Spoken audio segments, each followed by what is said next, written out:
Achieving Success with Olivia Akin. I am your host, Olivia Akin. Each week, we will discuss the roadmap of achieving your personal and professional success. We give you real life stories on growing personally and professionally to achieve your life and career goals with the help of some top notch guests. Today, we are speaking with John Marvin. John D. Marvin is the president and CEO of Texas State Optical, a leading network of independent optometrists generating over $110 million in annual revenue. With nearly 25 years of leadership experience, John has transformed TSO into one of the top 10 retail optical companies in the United States, setting a benchmark for excellence in eye care and business growth. He's a certified member of the John C. Maxwell team of professional speakers, trainers, and coaches, sharing his expertise in leadership, customer service, and practice management. John's ability to align mindset with strategy has not only driven TSO's success, but also made him a sought-after mentor for professionals in sales, business, and personal growth. His insights into consumer behavior and organizational leadership offer a wealth of knowledge for anyone aiming to elevate their success. You can find John on LinkedIn by searching John Marvin or by email at jdmarvin@tso.com. Hello, John. It's fantastic having you on the show today. Well, it's a real pleasure, Olivia. Thank you for that nice introduction. You're welcome. I try. I got to highlight my guests, show all their excellence. To start off the show, can you tell me what success means and looks like to John Marvin?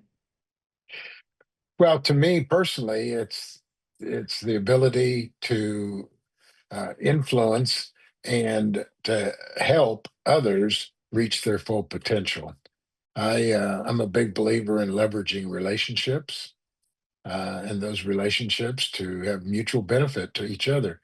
So success, obviously, there's a financial component that comes with that, but it is measured by the number of people you influence and help, not by just how much money is accumulated. So that's my definition.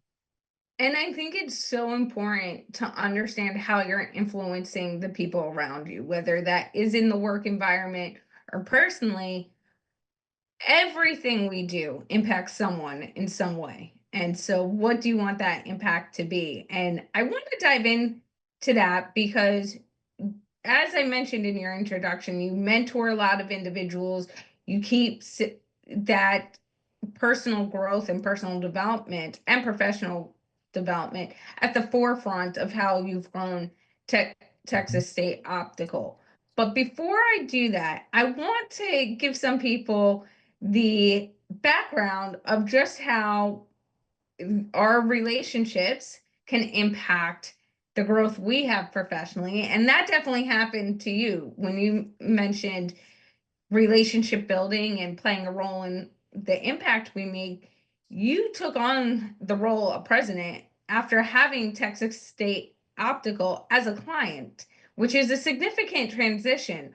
What was the experience like, and how did it shape your perspective on leadership and organization by building that relationship with Texas State Optical with that different dynamic and then being offered the role of president?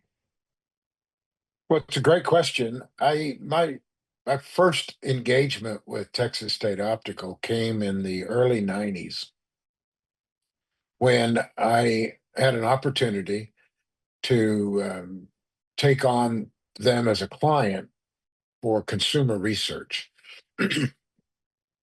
and ended up doing about a 2-year study that involved you know several thousand interviews with both their customers and their prospective customers.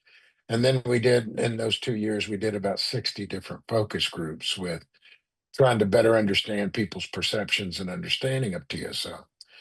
Well, you do that kind of an in-depth study, and that was my background, consumer research and marketing management. And I had built a small firm, little boutique firm that I did research like this for a number of different industries. We talked about as the firm, we said we specialize in a process, not in an industry. But Texas State Optical was a special interest to me because I had done a lot of work in the eye care space. Mhm. and and so from that kind of a study, you gain an intimate knowledge of a company and the business and the culture of the company and that type of thing.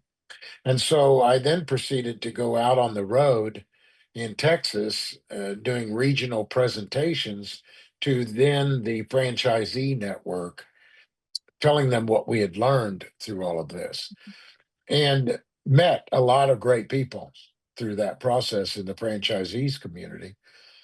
And then the franchisor became, as oftentimes happens, became at odds with the interests of the franchisees.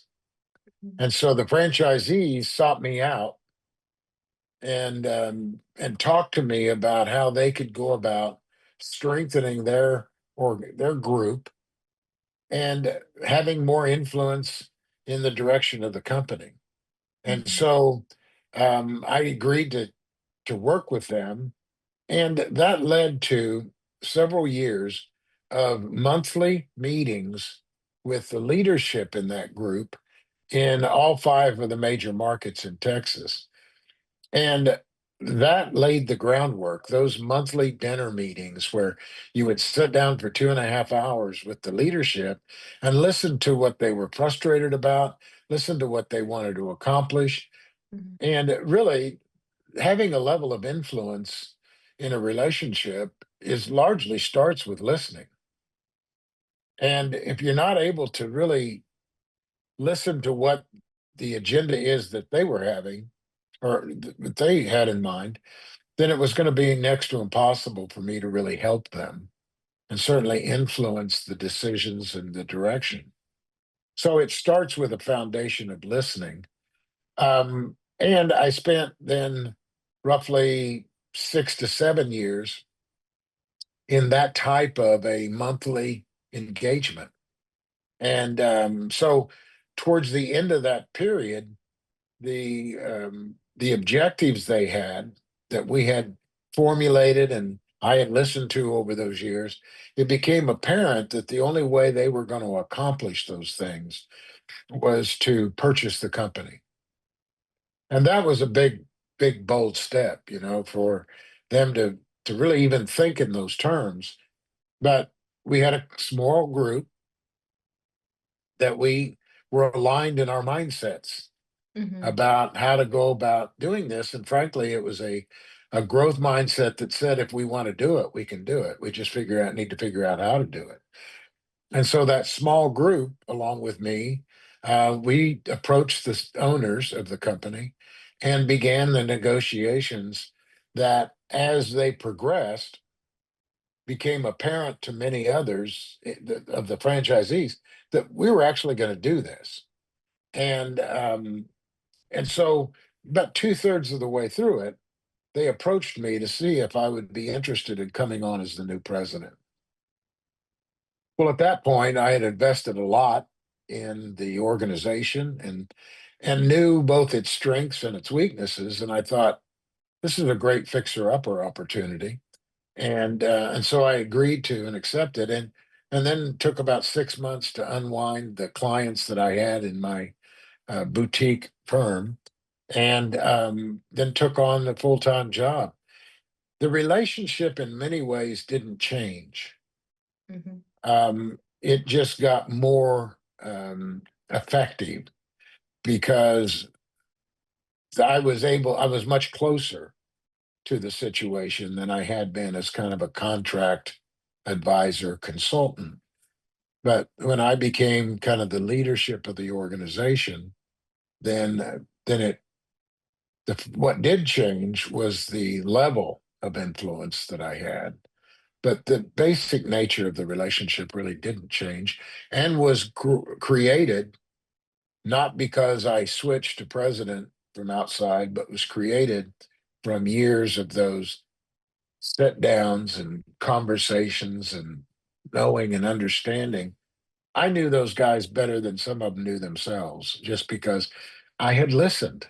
And And so that was the dynamic that occurred. And I recently had a conversation about the power of listening. And even in, we'll use sales as the example, you could pitch someone the best product and it could be exactly what they need and what they're looking for. But if you don't take the time to listen to them and go, okay, how are you perceiving this information? Where are you sitting with it? And have that dynamic conversation, it doesn't matter what you're selling them. They won't buy it because they don't feel like they're being heard. And so that power of listening and really sitting down, but also taking into account all the moving pieces and taking action is so important, because a lot of people could sit down and go, okay, here's the plan, this is what we're going to do, and have all those hours of meeting over years, but then don't actually take action for it. So for you, what was it like seeing or looking back maybe on that time and going, wow, we started here and then we got to, the finish line through all that time, and possibly the pivoting and having conversations, even when people didn't think that it would actually occur. Well, I mean, people listen to what you do far more than what you say. And so by actually taking steps of action, then you're also communicating. And I think one of the challenges that people in general have is not ever really starting, because we kind of have a tendency as people um, to avoid risk and certainly avoid failure. And so that causes us to feel like the way that we avoid failure is that we plan better, we plan well. And so we spend hours and hours and hours and time and planning to do something without realizing that the only way that you're ever going to learn how best to do something is to do it. And that's why I enjoy and take advantage of any opportunity I have to teach on any subject. Doesn't even have to be a subject I know really well. If someone would ask me, I'd do it, because I know that in doing the teaching, I'm going to learn more about that subject than anyone is. Mhm. And certainly there's a role for preparation and planning. There's obviously a role for that. But you don't really begin to learn until you start doing. One of my acquaintances that I have that I'm real impressed with and have learned a lot from, even though he probably doesn't realize I've learned this, but his job, his career profession is he leads expeditions to the top of Mount Everest. And I just find that fascinating that somebody would say, that's my job. I take people to Mhm. Mount Everest. And he himself has been there, dozens of times. And people dream their whole life of maybe one day doing that, and here he does it on a regular basis. And I asked him one time, "How do you learn how to climb a mountain like that?" He says, "The only way to learn how to climb mountains is by climbing mountains." And that's true. And you look for people like him to guide you, give you some help and direction. But the only way you're ever going to learn how to accomplish what it is you want is by actually starting. And it's too many times people want to wait until they get really good at something before they start it, not realizing that the way you get good at it is by starting and doing. And so that that was a lesson I learned early on. And as I said, people listen to what you do far Mhm. more closely than what you say. And so, as we sat down and made these plans about how we go about acquiring the company and getting the involvement of others, I had to actually just step out and start doing it.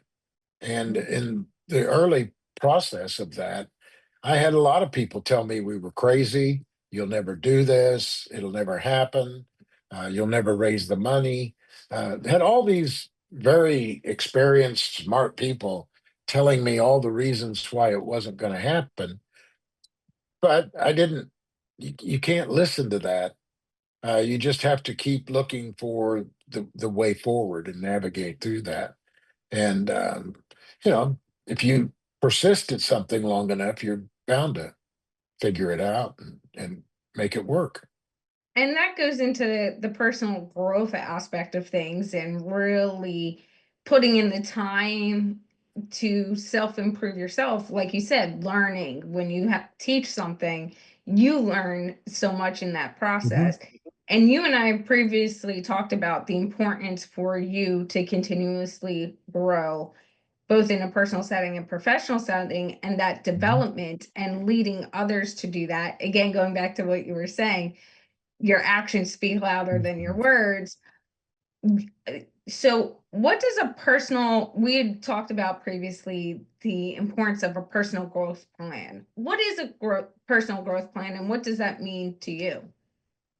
Well, I think that first of all, I think a personal growth plan is asking someone what that looks like is like saying, "Well, tell me how you plan a family vacation."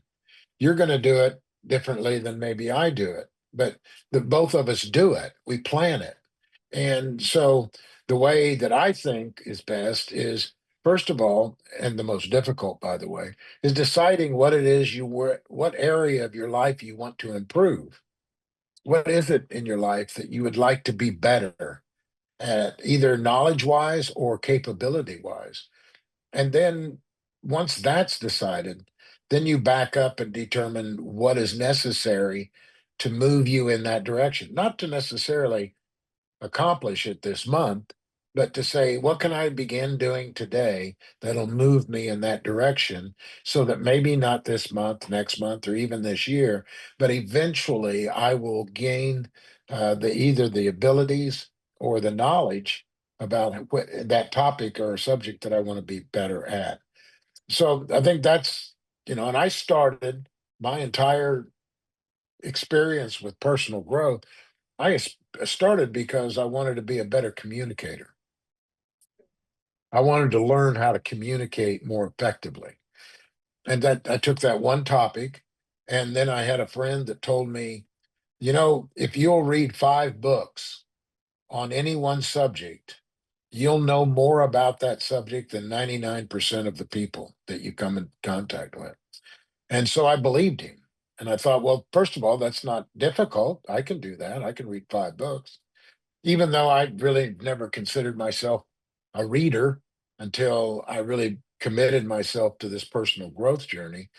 But so I spent some time and I found and decided on 5 books that I felt like would give me the starting foundation of improving my ability to communicate. And I sat down and if you read 10 pages a day, then you'll find yourself reading 365, roughly 300 pages a month. And so you'll end up going through, and most books are not 300 pages. You'll end up going through about a book a month. And so I thought, well, this will tie me up for 6 months. That'll get me started, and then I'll figure out what to do. And as you find that as you really commit to this subject and you begin to read, you come across other books. And so to this date, I've read somewhere around 25 to 30 books on communication, different perspectives. And then when that experience unfolded and I actually felt myself becoming more effective, and I thought this type of planning and this process I've used is effective. So I picked out another topic that I wanted to get better at. And frankly, that the second topic was I wanted to be a better husband. I wanted to learn how to be a better husband to my wife. And so I did the same thing. I found 5 books and I sat down. And so now today, years later, I spend the week between Christmas and New Year's kind of fine tuning my areas of personal growth. And I've got now 7 areas that I commit to, and each of them have at least 5 books, which, at some point you spend you you turn the television off and you say, well, this isn't going to just happen with 10 pages a day. I'm going to have to devote more time to it. But I've come to a point where I just really enjoy that much more than I do watching Law and Order one more time, you know? So, but for me, that's the way my personal growth plan works. But it could be a variation of that. Mhm. And if it's physical health and fitness, then, but you take the same basic approach, find an area and then figure out what will get you closer to that. Might be joining a gym, it might be taking a nutrition class at the local Mhm. community college. But sit down, and this is really important, write it down. And then every morning, review it. And don't beat yourself up because you didn't get anything done yesterday or the week before or the month before. Just start tomorrow morning, get up, sit down, decide what it is you want, and decide if it's nutrition class, look it up, enroll in it, and start. And those are the types of things that can be built into a personal growth plan about making yourself better. And you have a team that is very tenure. And we've talked about this. You've built Mhm. a culture of so many things, of loyalty, of commitment to their roles and service, of personal growth. I think you had mentioned that the shortest person or shortest span of time that someone has worked for you was like 13 years. And so that just demonstrates the amazing culture you've created at TSO. But that being said, we've also discussed previously in our conversations, not just about your personal growth plan, but how you implement that into your teams and into the company culture. So, why was it so important for you to implement that into the everyday workspace and the yearly timeline of what you do with your team? Well,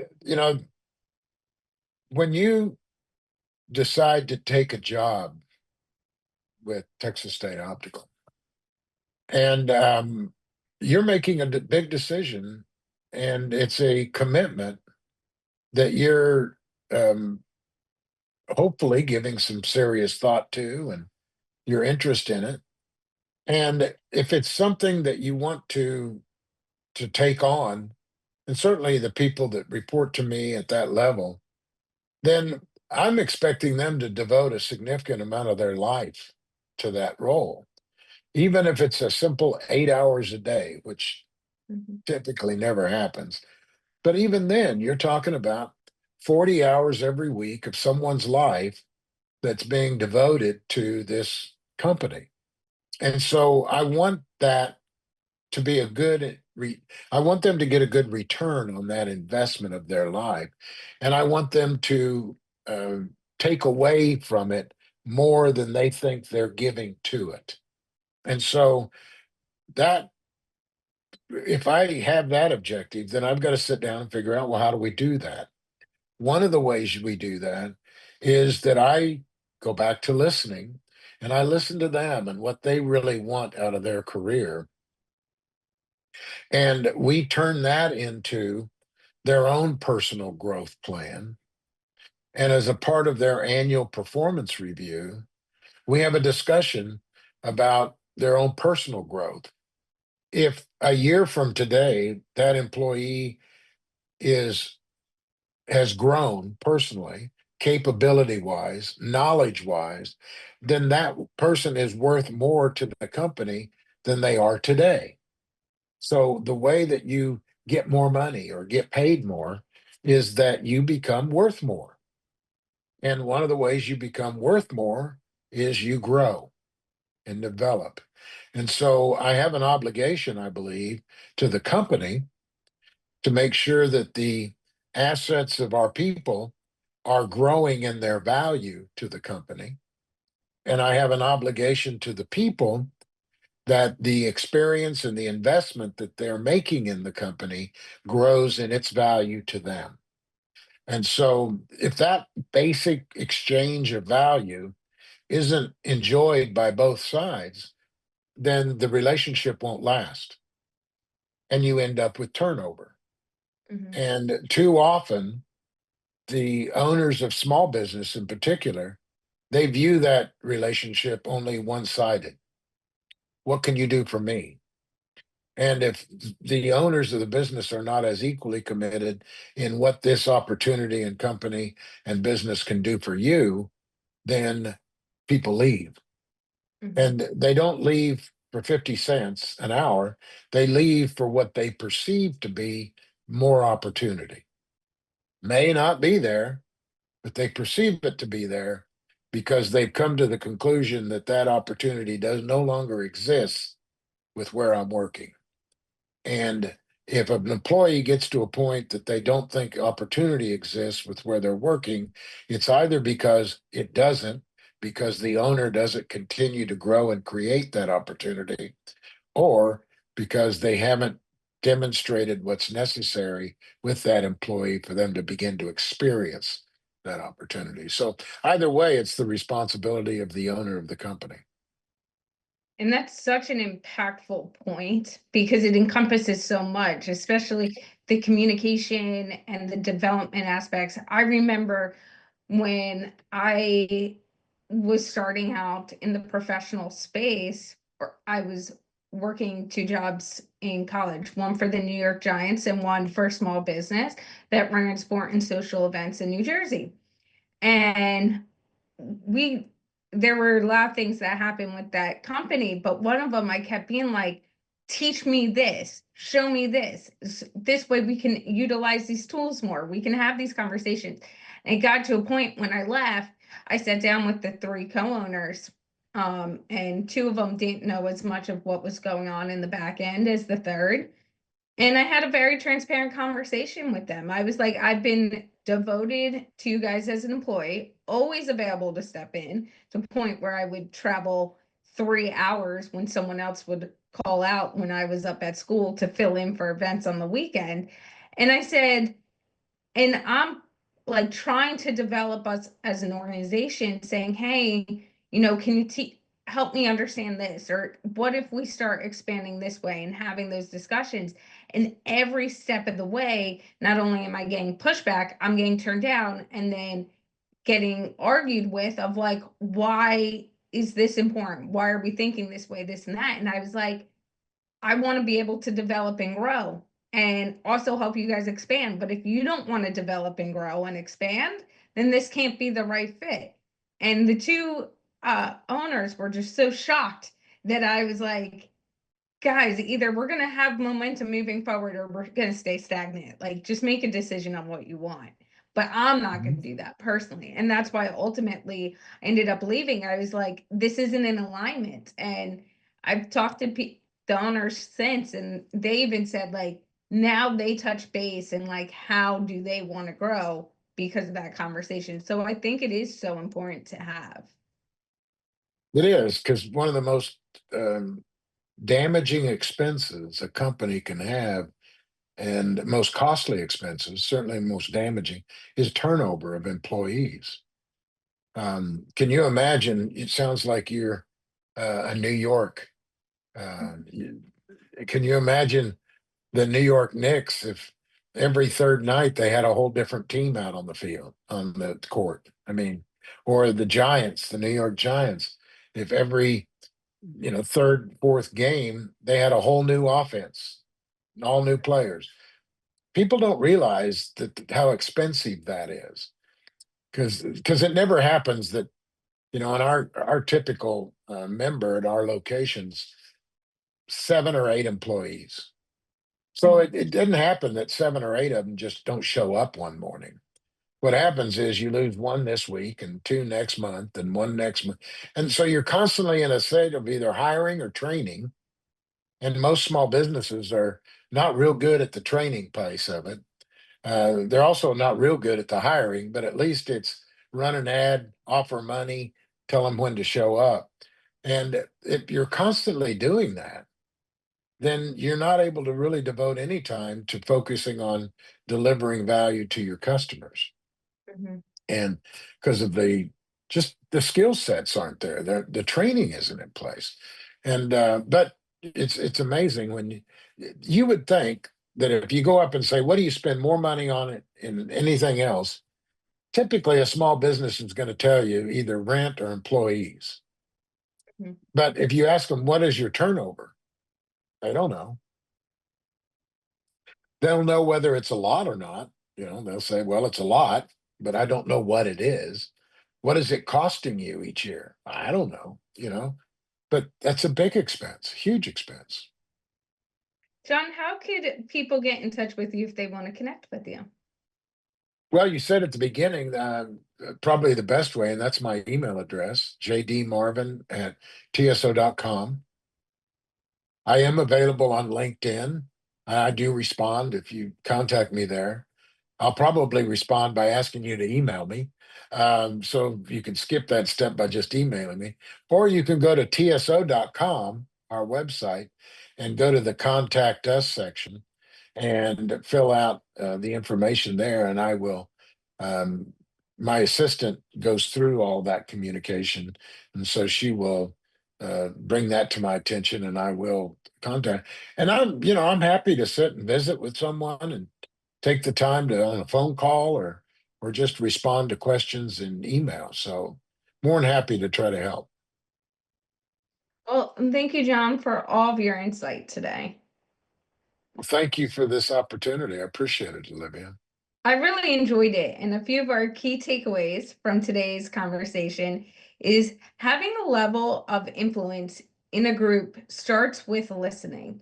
As John mentioned in the beginning, really building that trust, really understanding someone else's perspective, and not just trying to solve the problem, but listen, interpret, have so many conversations, like John said, going to dinners regularly as he did with TSO and having those conversations and the important conversations, but also spending that time listening, as well as people listen to what you do more than what you say.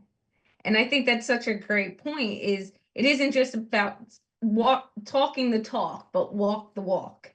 And I think we all could take into that concept of making sure we are really following through because that's what people will listen to and watch, as well as the challenge I'm going to give everyone today. And I'm even going to start giving it to myself is find 5 books on a topic you want to grow on and read those 5 books throughout the next year, you know, Mhm. spend that time, read them, and you will improve, as well as write down the personal growth plan you have and review it every day.